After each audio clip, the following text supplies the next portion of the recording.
Today's presentation topic is my parents. Now I will explain my topic. My parents are the most valuable people in my life. They love me, support me, and always try to give me the best life possible. They are always there for me when I need help. So I am very lucky to have such caring and hardworking parents who do everything to keep our family happy.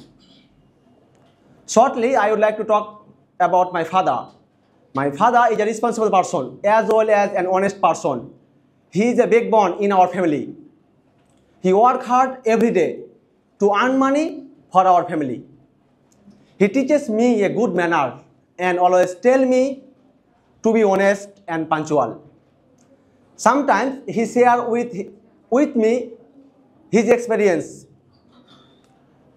I like to talk because he listens carefully and gives me a lot of advice. My mother is a housemaker.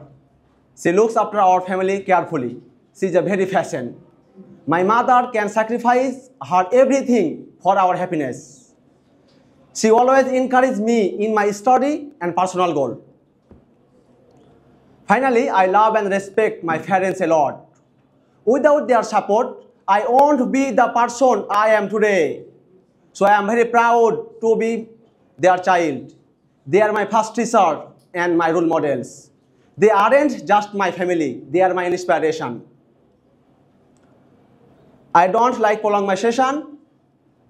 That's all I wanted to share with you. Thank you so much for listening my presentation. I am really thankful to our teachers and judges for giving me a chance. Have a great day. Assalamu alaikum.